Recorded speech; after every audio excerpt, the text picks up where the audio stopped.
It was hard to imagine a worse night for Nottingham Forest as their Europa League hopes unraveled in Braga. What began with cautious optimism ended in frustration, disbelief, and anger from the travelling support. Forest left the pitch having scored an own goal, missed a penalty, and seen a player sent off, a grim combination that summed up the evening perfectly. The defeat all but ended their chances of finishing high enough to avoid the playoff round. Even a final match victory now feels unlikely to change their fate.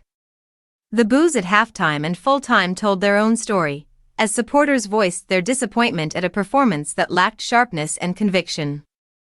The turning point arrived just after the break. A golden opportunity from the penalty spot offered Forest the chance to take control, but the effort was saved. Moments later, disaster struck at the other end as a defensive mix-up resulted in the ball ending up in Forest's own net.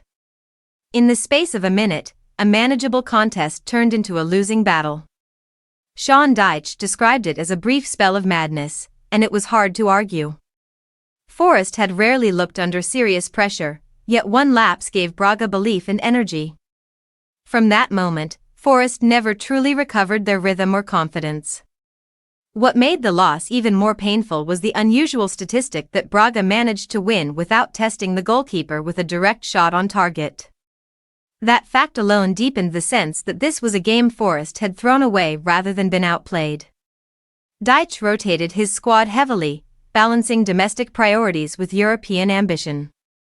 He spoke of effort and commitment, but admitted the cutting edge was missing.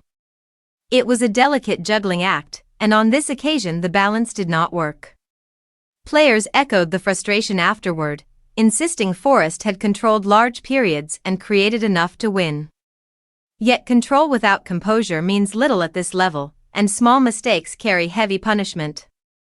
The night worsened late on with a red card that will rule out a key midfielder for the next match, stretching an already thin squad. Pundits pulled no punches, branding the performance a mess with no clear positives to take forward. In the end, Forest knew the truth. This was a game they should never have lost. 1 minute changed everything, and now the consequences loom large. For Forest, the lesson is brutal, because European nights demand focus, discipline, and belief from first whistle to survive.